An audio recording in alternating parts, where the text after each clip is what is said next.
Hice una promesa la semana pasada y hoy vamos a cumplirla, ¿no?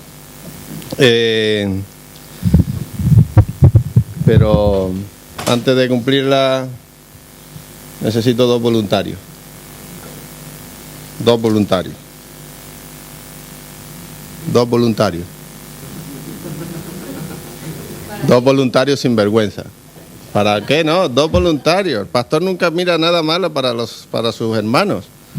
Suba usted. Uno. ¿No hay más voluntarios? Tengo 5 dedos en cada mano. Vamos a leer Nehemías 13. Qué mal me queréis, ¿eh? Nehemías 13, vamos a leer todo el capítulo. Como os dije la semana pasada, así que por eso necesitaba dos voluntarios para leer cada uno una parte. Son 31 versículos, así que vamos a leer. Kevin va a leer una primera parte, que es hasta el versículo 15, y Shady va a leer hasta del 16 al 31. Aquel día se leyó en el libro de Moisés, oyéndolo el pueblo, y fue hallado, escrito... no levanto, pastor, porque es que no me entero, perdón. Si ya estás así, con 20 años, cuando llegues a mi edad... De Moisés, oyéndolo el pueblo, y fue hallado, escrito, en el que los amonitas y moabitas no debían entrar jamás en la congregación de Dios, por cuanto no salieron a recibir a los hijos de Israel con pan y agua, sino que dieron dinero a Balaam para que los maldijera, mas nuestro Dios volvió la maldición en bendición. Cuando oyeron pues la ley, separaron de Israel a todos los mezclados con extranjeros. Y antes de esto, el sacerdote Elisiabib, siendo jefe de la cámara de la casa de nuestro Dios, había emparentado con Tobías y le había hecho una gran cámara en la cual guardaban ante las ofrendas el incienso, los utensilios, el diezmo del grano, del vino y del aceite, que estaba mandado dar a los levitas, a los cantores y a los porteros y a la ofrenda de los sacerdotes. Mas a todo esto yo no estaba en Jerusalén, porque en el año 32 de Artajerjes, rey de Babilonia, fui al rey y al cabo de algunos días pedí permiso al rey para volver a Jerusalén, y entonces supe del mal que había hecho Elisiabib, por consideración a Tobías, haciéndolo para él una cámara en los atrios de la casa de Dios. Y me dolió en gran manera, y arrojé todos los muebles de la casa de Tobías fuera de la cámara.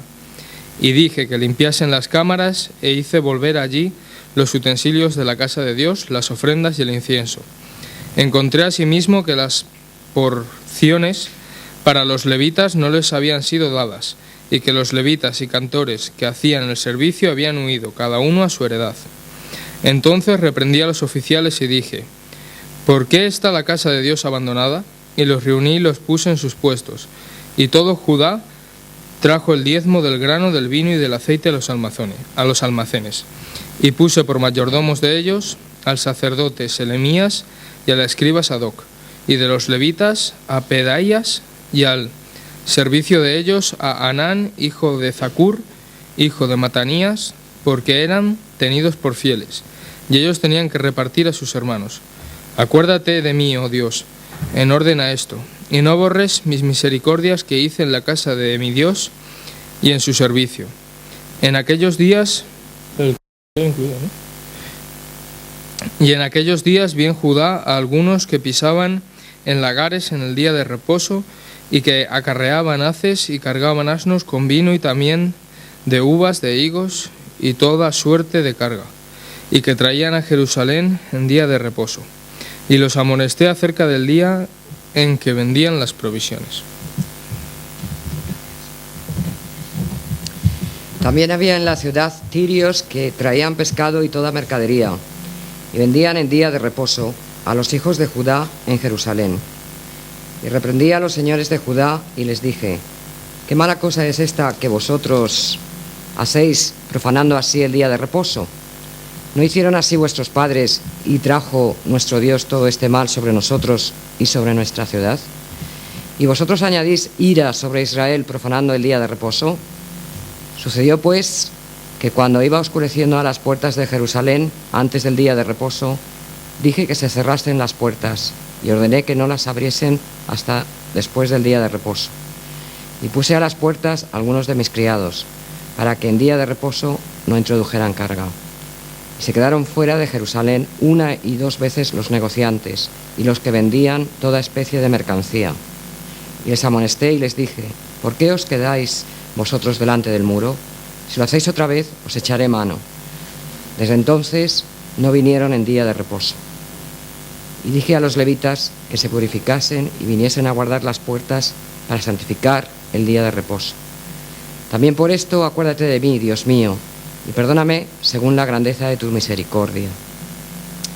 Vi asimismo en aquellos días a judíos que habían tomado mujeres de Asdod, amonitas y moabitas, y la mitad de sus hijos hablaban la lengua de Asdod, porque no sabían hablar judaico, sino que hablaban conforme a la lengua de cada pueblo.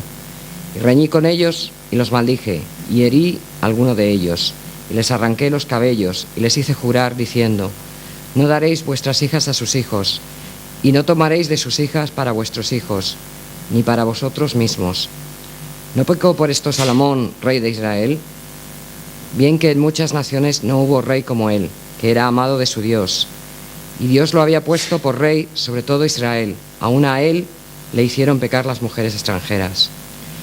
¿Y obedeceremos a vosotros para cometer todo este mal tan grande de prevaricar contra vuestro Dios, tomando mujeres extranjeras? Y uno de los hijos de Joiada, hijo del sumo sacerdote Eliasib, era yerno de Sabadat, coronita. Por tanto, lo ahuyenté de mí. Acuérdate de ellos, Dios mío, contra los que contaminan el sacerdocio y el pacto del sacerdocio y de los levitas. Los limpié, pues, de todo extranjero y puse a los sacerdotes y levitas por sus grupos, a cada uno en su servicio, y para la ofrenda de la leña en los tiempos señalados, y para las primicias. Acuérdate de mí, Dios mío, para bien. Amén. Vamos a un pasaje extenso nuevamente, y estos pasajes es complicado de resumirlos o intentar hacerlo en un tiempo récord, pero una de las cosas que me llama este pasaje, después de haber predicado la semana pasada sobre el libro de Nehemías, es que me llama la atención cómo personas, hijos de Dios, creyentes, que han hecho un pacto, un compromiso con Dios, de repente se olvidan de Dios. ¿Has conocido a alguien así? ¿Qué pasa con esta gente? ¿Qué les ha ocurrido? Y yo lo que creo es que han tenido una lucha constante contra las corrientes de la vida y han llegado a un momento de satisfacción o de complacencia y se han parado ahí y no se han dado cuenta que se han desviado del camino. Déjame que te lo cuente con una ilustración, un ejemplo de mi propia vida. Todos saben que yo soy isleño y como buen isleño me gusta la playa, me gusta el océano Atlántico porque es mi océano. Al ser canario, el Mediterráneo para mí no me gusta tanto porque es muy caliente, entonces no. Parece que me meto en un caldero donde me van a freír ahí. Pero como buenos isleños nos gusta el océano, fresquito, apacible, y nos gusta porque es parte de nosotros. Hemos vivido ahí desde pequeños, mi familia nos íbamos y montábamos las tiendas de campaña ahí y nos pegábamos todo el verano en la playa.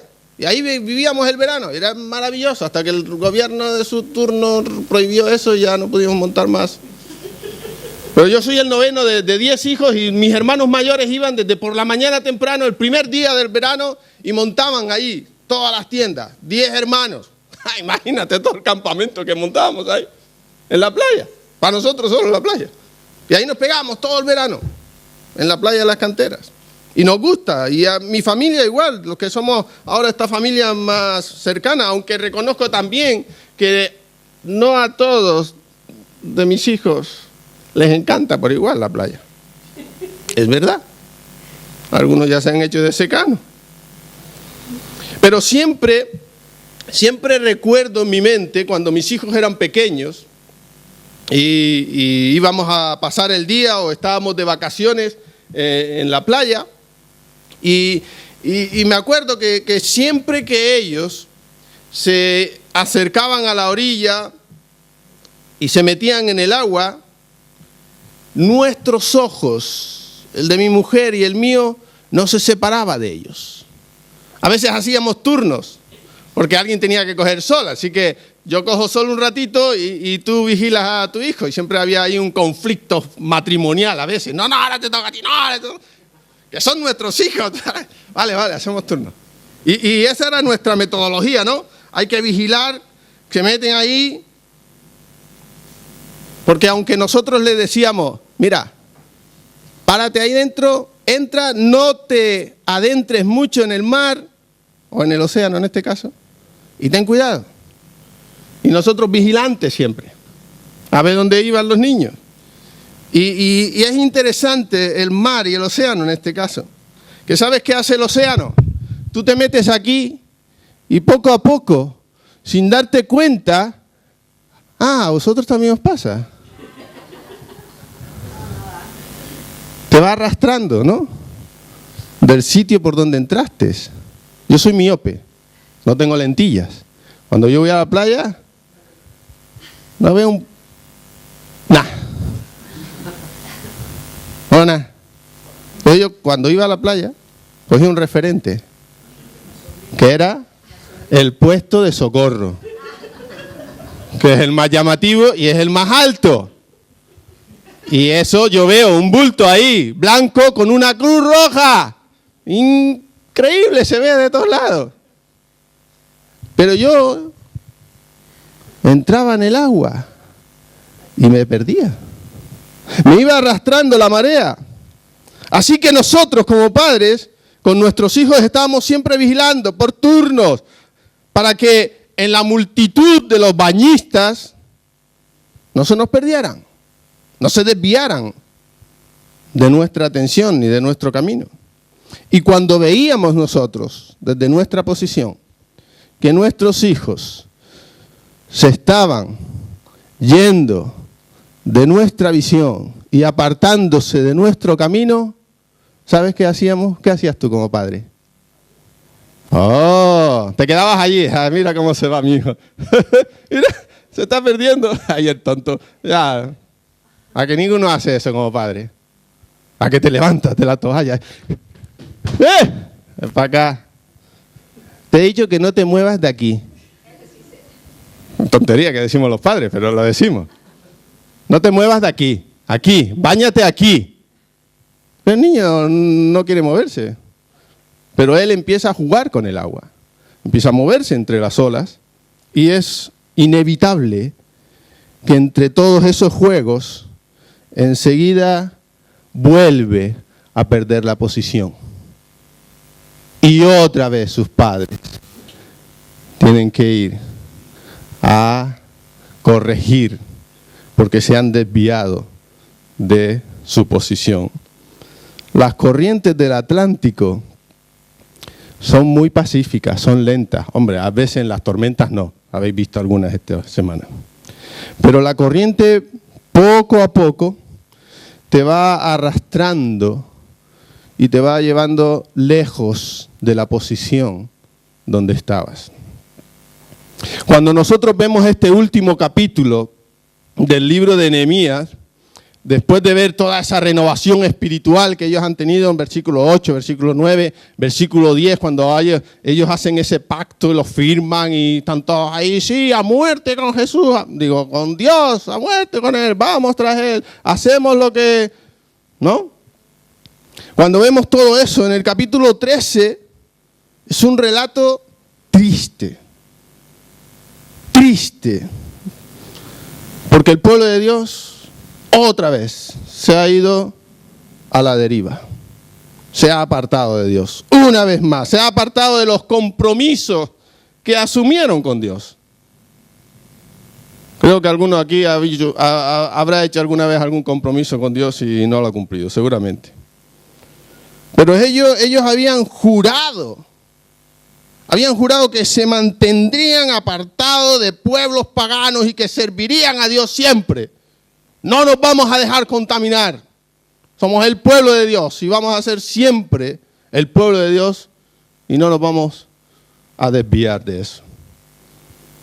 Pero lo que descubre Nehemías cuando llega a Jerusalén es otro totalmente diferente, ¿verdad?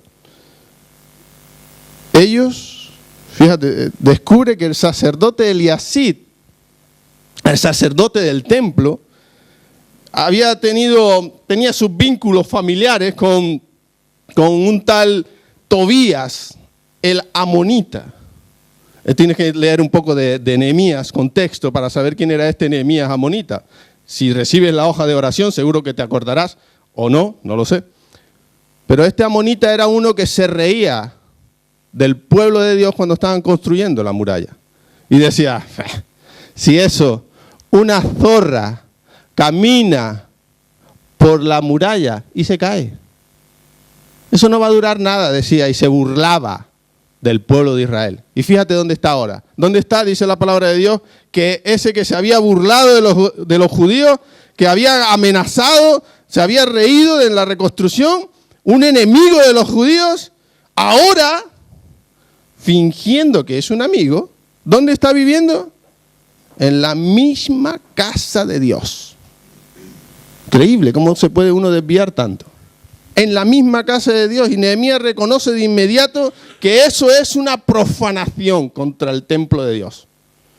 Eso es igual que cuando nosotros hacemos algo contra la voluntad de Dios como persona, es una profanación contra el templo de Dios que vive en ti. Y necesitas limpiarte de eso, lo que hablábamos la semana pasada con las palomas. Y Nehemías está considerando todo esto. Y aunque los judíos se habían comprometido a dar con fidelidad a Dios, a no descuidar la casa de Dios, habían dejado de dar fruto, de dar lo que correspondía para el sostenimiento del templo, para el sostenimiento de los levitas, quienes se suponen que vivían de los diezmos del pueblo. Porque ellos son los que sirven a Dios, se están dedicados a eso y son dignos de ese salario. Pero dice que estos levitas habían abandonado el servicio a Dios para volver otra vez a sus casas, a sus granjas, a su trabajo otra vez, para poder sobrevivir. Prometieron el pueblo de Dios bajo juramento el no descuidar la casa de Dios, pero una vez más Nehemías ve la casa de Dios abandonada, dice versículo 11.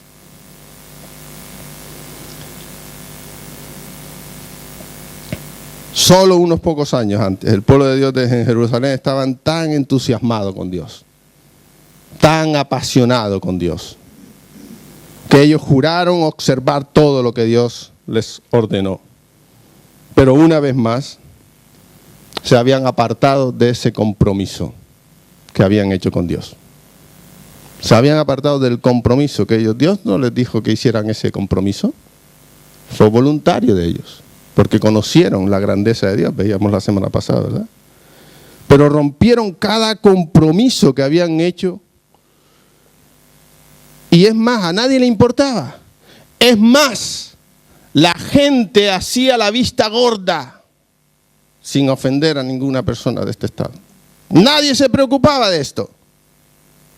Cada cual estaba viviendo como le parecía, estaban contentos, estaban satisfechos. Estaban complacidos con lo que hacía, así que se habían olvidado, se habían dejado llevar por las corrientes de su entorno.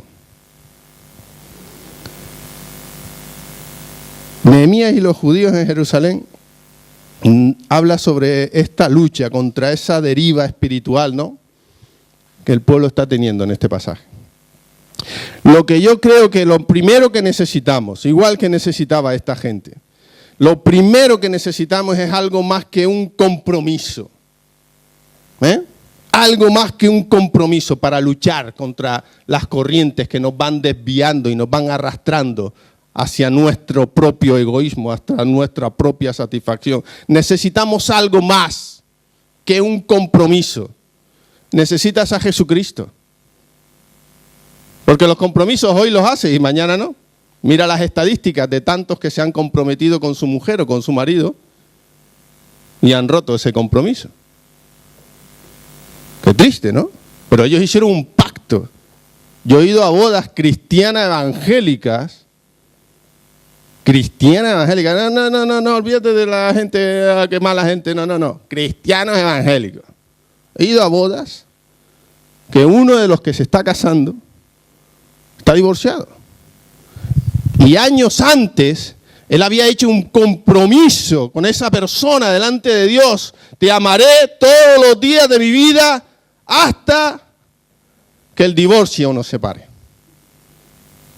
Porque se olvidaron de que hasta que Dios nos lleva a su presencia. ¿Cuántos compromisos rompemos? Así que no se trata simplemente de un compromiso. Se trata de algo más. Se trata de algo más. Y eso es lo que quiero que veas en este primer punto. Las corrientes de nuestro entorno, de nuestra influencia, de nuestra, como veíamos hoy en la escuela dominical, nos están apartando, nos están empujando a vivir complacientemente y vivir a veces sin importarnos lo que hacemos y lo que no hacemos. Mientras no le haga daño a nadie, no pasa nada. Y nos llevan a desobedecer. Y la mejor manera de luchar contra ella sería, pues, comprometiéndonos más a amar y a obedecer más a Dios. El compromiso con Dios es una buena cosa. No voy a decir que no. Y debemos cultivarla. Pero te puedo asegurar que no podemos luchar contra las corrientes de esta sociedad, de tu entorno, que te influencian hacia la deriva. No puedes luchar tú solo. No puedes simplemente con el hecho de tomar un compromiso. Necesitamos a nuestro Señor Jesucristo. Necesitamos al Espíritu Santo obrando en nuestra vida. ¿Por qué? Y te voy a dar el porqué ahora. ¿Por qué? Porque el compromiso solo puede hacer frente a lo que hacemos. No sé si me estoy explicando bien. El compromiso puede hacer frente a lo que hacemos, pero no tiene, en muchas ocasiones, la mayoría, no tiene una implicación en abandonar lo que nuestro corazón no le agrada a Dios. Y a veces solo son palabras que salen, a lo mejor en un momento emocional, en un momento sentimental, o en un momento de crisis, o en un momento de desesperación, pero no es algo que verdaderamente sienta en el corazón. No es algo que verdaderamente me está ahí quebrantando Dios por completo. Tomar un compromiso. Necesitamos a Jesús. ¿Por qué? Así que yo pienso que podemos comprometernos a hacer todas las cosas que se supone que debemos hacer.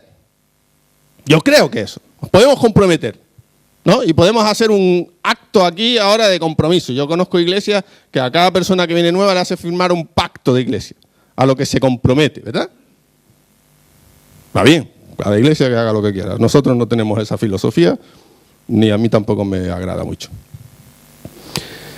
Y nosotros a veces hacemos ese pacto, ¿no? De lo que debemos hacer. ¿Qué debemos hacer? Como cristianos, ¿qué debes hacer? ¿Leer la Biblia? ¿No? ¿Te comprometes a leer la Biblia? A orar, ¿no? Es un compromiso que nosotros hemos hecho delante de Dios, no el pastor, no la iglesia. No, es algo que hemos decidido, orar.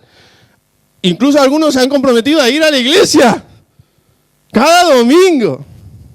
Han tomado ese compromiso. Incluso más.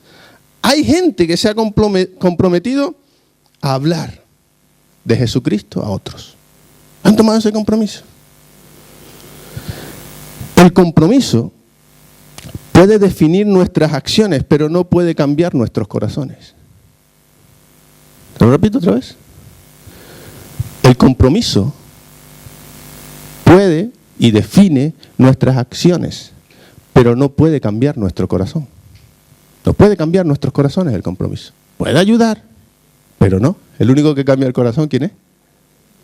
Ah, bueno, pensé que estaba equivocado. El compromiso define lo que hacemos, pero no transforma nuestro corazón. Solo Jesús puede hacerlo. Solo Jesús. Solo apasionarnos por Él. Solo tenerlo ahí, el centro de nuestra vida. Podemos aprender el lenguaje, ¿no? Hay gente que tiene ese lenguaje, el lenguaje del compromiso. Y hablar acerca de amar a Jesús, y de obedecerle hasta que la muerte me separe o hasta la muerte me lleve a su presencia, ¿no? Ese lenguaje lo aprendemos, ¿no? Como hijos de Dios, sabemos ese lenguaje. Dios te bendiga, ¿no? Oraré por ti. Mira, que oraré por ti. Cuando el pastor te lo dice es verdad, ¿vale? No. Yo no sé los otros, pero cuando yo lo digo voy a hacer, ¿vale? No me meto con nadie más, me meto conmigo. Pero el compromiso también es algo bueno. No estoy diciendo que sea malo, es algo bueno, es algo necesario.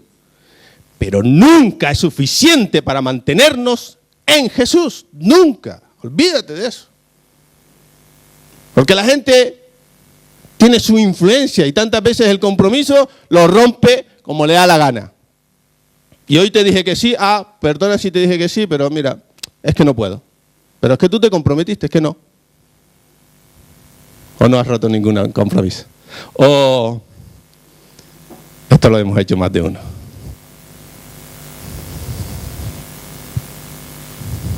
Es que me salió otro compromiso.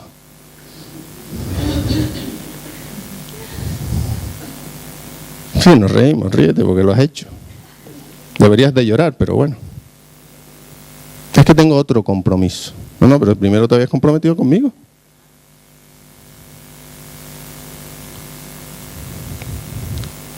¿Cómo se consigue, leyendo este capítulo, llegar a verdaderamente amar a Dios como debe ser? Poner el compromiso, o sea, las acciones, pero también nuestro corazón, nuestra mente, nuestro ser, en todo lo que hacemos. Sin importar lo que ocurra, lo que acontezca, lo que pase, cómo me sienta, cómo estoy, sin importar nada de eso. ¿Cómo conseguimos eso? Con este capítulo, Armando. ¿Cómo? ¿Sabes? Este capítulo tenemos que leerlo en todo el contexto amplio, ¿no? De todo el Antiguo Testamento. Porque ahí vemos, cuando tú lees el Antiguo Testamento, ves todos los fracasos del pueblo de Dios. Fracaso tras fracaso, desobediencia tras desobediencia. Me comprometo hoy, mañana me descomprometo. Me comprometo mañana, pasado mañana me descomprometo. Y así sucesivamente. Y ahí si tú lees todo el Antiguo Testamento, ves esas promesas rotas, esas fallas, esas idolatrías, esa desobediencia a Dios, ese todo de no es posible. Seguramente es que no pudieron esforzarse más para conseguir eso. Seguramente es que podían. ¿Por qué no se esforzaron más? ¿Por qué no lo hicieron mejor? A veces es deprimente leer el Antiguo Testamento, no sé para ti, para mí no. Pero una y otra vez el fracaso de no cumplir con el compromiso, le lleva ¿a qué? A un Salvador. Le lleva a buscar a alguien que tiene que ayudarles en esta tarea. Porque ellos no pueden. Lo han intentado, se han comprometido, han dicho las palabras, han hecho los gestos, han hecho los sacrificios, pero no lo han conseguido. Vuelven a caer. ¿Qué ha pasado? ¿Qué ha pasado? Si han seguido toda la normativa, el protocolo, han seguido. ¿Qué ha pasado? Necesitan a Jesús para mantenerse cerca de Dios. Y todo eso apunta al Antiguo Testamento. Y no solamente necesitan eso, necesitan luchar cada día contra las corrientes de nuestra sociedad que nos influencian para irnos desviando poco a poco. Nadie deja la iglesia de hoy para mañana. Bueno, hay casos, vale, sí. Siempre salta algunos, que sí, que yo conozco a uno. Está bien, hay casos, sí. Pero la mayoría de las personas no dejan la iglesia, como tú no dejaste tu vicio de hoy para mañana. Ahora salta uno, sí, yo conozco a uno. Es algo progresivo. Es como el océano Atlántico. Tú entras por aquí y cuando te das cuenta estás aquí. Mamá. No, que mamá está allí. Nos vamos desviando. Noemi y yo nunca apartábamos los ojos de los niños. Nunca. Tenía 2 pelirrojos muy peligrosos. Uno de ellos sobre todo, que era un poquito más alocado. una y otra vez teníamos que ir a por ellos, a traerlos. Decís, aquí. Y yo decía, vale, papá, sí, que sí, papá, que voy por aquí, no, pero no te metas muy adentro. Que no, papá, que no. No te vayas para allá. Que no, papá, que yo voy a estar aquí.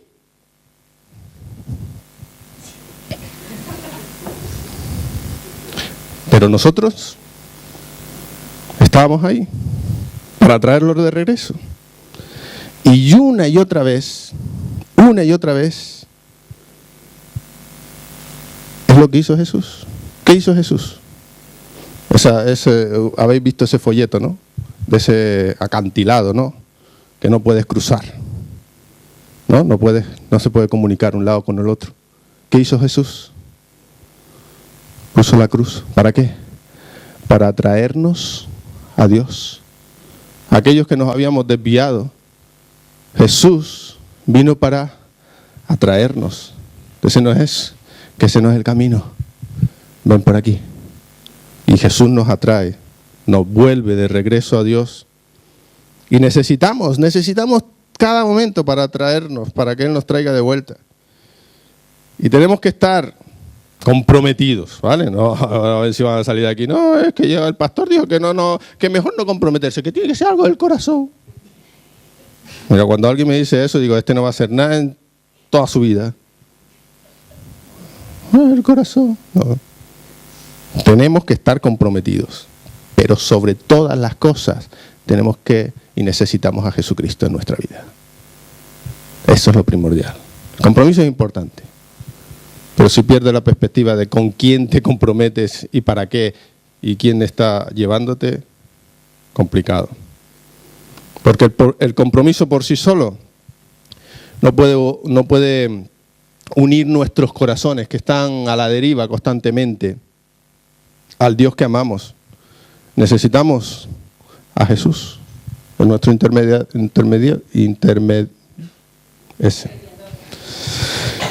eso mismo. Pero también otra de las cosas que vemos en este capítulo es algo que necesitamos. Necesitamos el compromiso constante y consistente en la palabra de Dios. ¿Cuántas veces leas la Biblia a la semana? Espero que todos los días, vale. Perfecto, sois una buena iglesia. Porque leer, como decía Yael, como decíamos en los grupos, porque cuando uno lee y profundiza en la palabra de Dios puede luchar contra la corriente y puede reconocer, que me he desviado y volver. Pero para eso tienes que tener ese compromiso de conocer más a Dios. Yexin no está hoy aquí, así que podemos hablar de ella mal. No. Yexin, muchos la conocéis, algunos no. Yexin es fisioterapeuta. Bueno, está terminando, pero para mí ya es fisioterapeuta. En el nombre de... No, que parece después que son muy pentecostales a veces. Yexin es fisioterapeuta y la semana pasada mi hijo me contó que le estuvo metiendo mano, dándole un masaje. Que es que digo metiendo mano y la gente, ¡ay! No, dándole un masaje porque usa las manos. Y ella dice que empezó a trabajar con Rubén y le notó que tenía en su espalda una hernia o una posible, que si no se cuidaba, ahí iba a tener una hernia. Ella le estuvo masajeando y mi hijo después parecía revocado. Digo, ¿pero qué te pasa? Y dice, no, que yo sí me estuvo masajeando. ¿No? Que le dio ahí fuerte, ¿no? Y me encantó eso, porque digo, uy, ya tengo una ilustración para la semana que viene. ¿Sabes? Nehemías no nos dice la cadena exacta de los eventos que ocurrieron para que ellos se apartaran, ¿no? Pero podemos ir reconstruyendo algunas claves para averiguar qué les llevó a estar tan lejos, a separarse a la deriva de Dios y cómo ellos habían roto ese juramento que habían hecho con Dios. Lo primero que Nehemías lo primero que él ve es que Tobías está viviendo en el templo. Esto me salió ahora sin improvisarlo. Está viviendo en la cámara. Es que es Es lo que hacemos a veces, ¿no? Está viviendo en la cámara donde se guardan los diezmos, donde se guardan las ofrendas, donde se guarda lo que el pueblo lleva a la casa de Dios. Fíjate dónde está viviendo un enemigo, un burlador de Dios. ¿Eh? Eso es lo primero que ve Nehemías. Lo segundo que ve es que la gente ha dejado de diezmar en el templo. Sí, en el Antiguo Testamento algunos dejaban el diezmo en su casa. Pasa hoy en el Nuevo Pacto también. Algunos dejan el diezmo en su casa. Pecado. Eso es pecado, se llama la Biblia pecado. El diezmo le pertenece a Dios. Algunos dirán, no, pastor, que eso es del Antiguo Testamento. Bah, allá tú. Tú créete lo que quieras. Es verdad, el Antiguo Testamento habla del diezmo. A mí cuando la gente me dice, me pongo, saco pecho y digo, es verdad, tienes razón. El diezmo es del Antiguo Testamento. No des el diezmo. No lo des, porque es del Antiguo Testamento. El Nuevo Testamento te lo pide todo. ¿Estás dándolo todo? Cuando cobras tu sueldo, es todo del Señor. ¿Cuánto le das al Señor?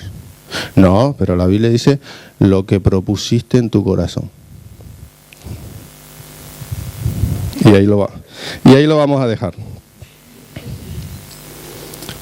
Pero la segunda cosa que él ve es que han dejado de dar el diezmo. ¿Y sabes lo que yo encontré ahí? La hernia de mi hijo Rubén. Nehemías está analizando al pueblo y su pecado, como Yexín estaba dándole el masaje a su espalda, y ha visto aquí ahí que si esto no se cura, esto va peor. Eso fue lo que le dijo Yexín a mi mujer, a mi hijo. A mi mujer está perfecta. Gracias a Dios. Pero le dijo a mi hijo, tienes que cuidarte, porque he detectado que tienes una hernia aquí. Gracias, eso. Me encanta que me corrijan. Es verdad, posible. ¿Y qué está viendo Nehemías? Porque si esto no se arregla, y aquí no hay ninguna posibilidad, ya hay algún mal que se está haciendo, ahí está. ¿Y qué ocurre cuando esto pasa? Que la gente está desilusionada. ¿Por qué se desilusionó la gente en el pueblo de Dios? Porque Tobías está viviendo en el templo, un enemigo del pueblo de Dios, un burlador.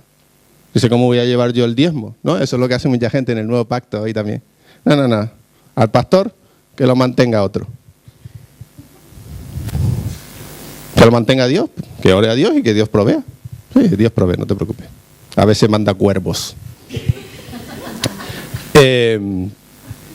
Pero me voy a veces de la bota. La gente estaba desilusionada por eso, porque en la cámara donde tienen que guardar el diezmo está viviendo el tipo que se reía de Dios, se reía del pueblo de Dios. Y él han sacado todo de ahí. El pueblo dice, pues si ya se vive ahí, que le mantenga su familiar. Porque no voy a hacer. Y quisieron la gente, dejaron de dar sus diezmos. Eso pasa en el Nuevo Pacto, ¿verdad? Tú te enfadas con alguien o no, el pastor no te ha hecho lo que tú querías, o no te ha visitado, no te ha reído, no te ha saludado, no te ha llamado, ¿no? El pastor hace eso siempre, no te preocupes, que alguna vez te va a fallar. Alguna vez te voy a fallar. Te lo voy advirtiendo ya por si no lo sabía. Como nunca me han hecho un curso de ordenación aquí en Cristo Vive ni nada de eso, pues lo digo yo. Da igual. El pastor te va a fallar. Tu hermano te va a fallar. Y si, como me gustó lo de Yair, si no te va a fallar, es que el pastor está muerto o tu hermano está muerto. Esos son los que nunca fallan. Pero hay gente que dejó de dar el diezmo porque no estaban contentos con la situación. Y empezaron a dejar de dar, dejaron de congregarse, porque no había nadie que les enseñaba la palabra de Dios. La gente se había ido. Los levitas, los que tenían que enseñar la palabra de Dios, no estaban. ¿Para qué va la gente a la iglesia? Si no hay quien les enseñe. Se habían perdido. Se habían ido a trabajar otra vez. Se habían ido con su familia, con su gente. Ya nadie enseñaba. Y cuando alguien no enseña la palabra de Dios, ¿sabe lo que ocurre? Que no se obedece la palabra de Dios. Cuando tú no eres instruido Y no digo que yo sea el maestro de los maestros, no. Cuando tú no eres instruido por la palabra de Dios, es más fácil desobedecer y desviarse. Cuando tú no sabes lo que Dios quiere para tu vida, es fácil desobedecer y no hacer lo que Dios quiere. Y el pueblo se fue alejando poco a poco. Y el pueblo se hizo indiferente al sábado. No tenían conciencia de lo que era el sábado, porque el Señor lo había puesto. Y las corrientes de su entorno, de su situación, les están empujando lejos de Dios. Y no hay nadie que los atraiga de vuelta a Dios. No hay nadie, porque los que tenían que atraerles están fuera. Nehemías está fuera. Y nadie les está hablando la palabra de Dios. Y la gente está, como dice Nehemías, ¿no? Como ovejas que no tienen pastor, dice Jesús, perdón. Cada uno se descarriaba, dice Isaías. Cada uno se descarriaba.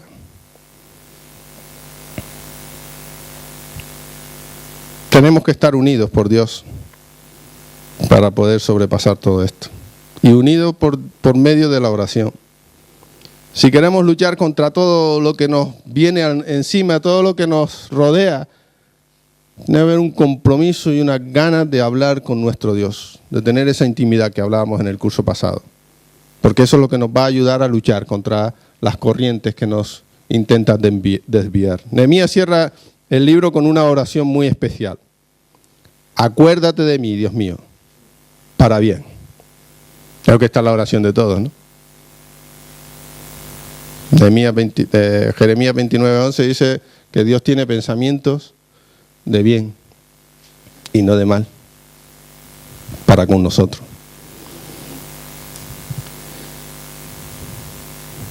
Y sigue diciendo Nehemías, también dice, cuando ve que el sábado está violándose y él vuelve a orar, dice, acuérdate de mí, Dios mío, perdóname, pero si él no ha quebrantado el sábado, era el pueblo, ¿no? No, él se incluye, porque era el responsable de enseñar al pueblo, y se incluye, es culpa de él, perdóname. Nehemías es un libro de oración también. Si tú empiezas a leer desde el capítulo 1, cuando Nehemías se da cuenta de la situación en la que está el pueblo de Israel, ¿qué hace? Ora. Eso desde el capítulo 1. En el capítulo 2, cuando está a punto de pedir al rey un permiso para que le deje ir, ¿qué hace? Ora.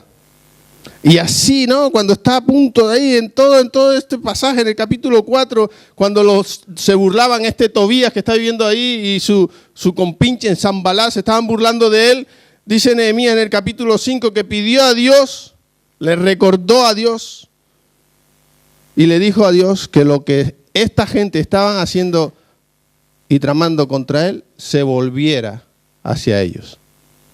Oró a Dios otra vez. Y así en el capítulo 6, cuando sus enemigos están propagando un rumor falso sobre su vida, Nehemías, ¿qué pide?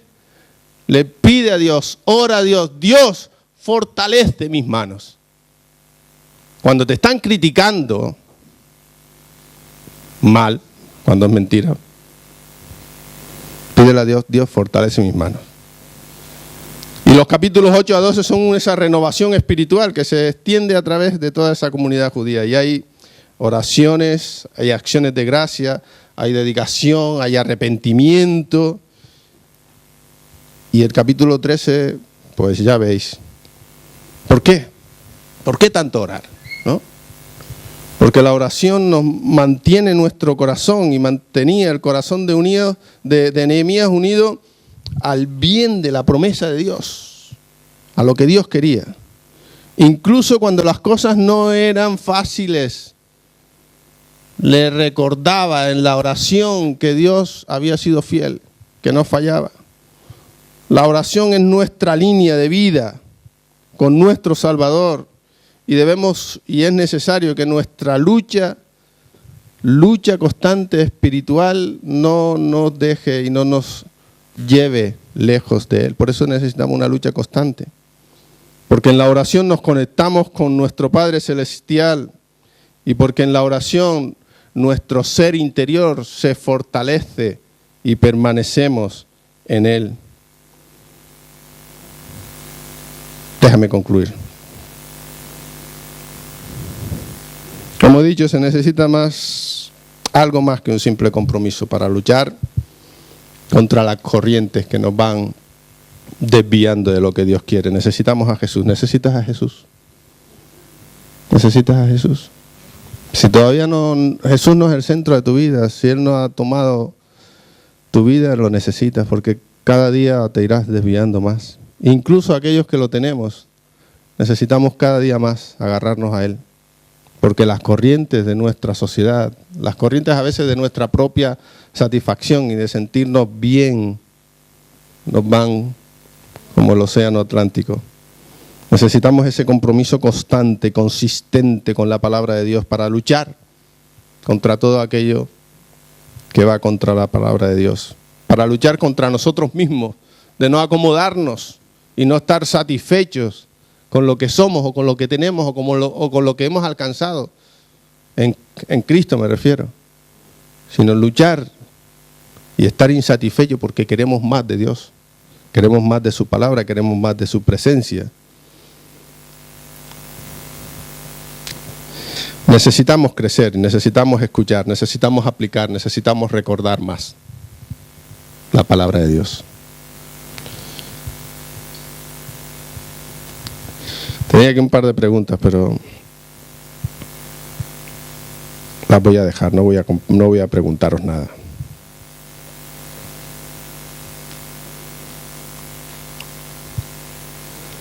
Solo quiero que inclines tu cabeza, o no la inclines, o te pongas de rodillas, levante las manos, con los ojos abiertos, ponte como tengas costumbre de estar delante de Dios.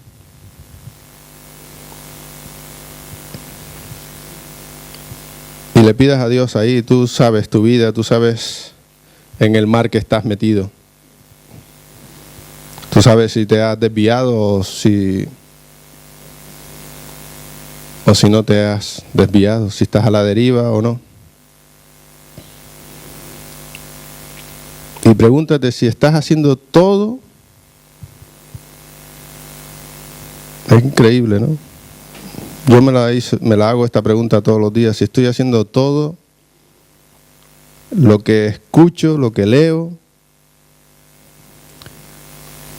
y que dice la palabra de Dios que debo hacer. Piensa en eso. ¿Estás cumpliendo con el Señor? No por un compromiso, no. No, por ese deseo ardiente de agradar a tu Dios, de agradar a tu Señor.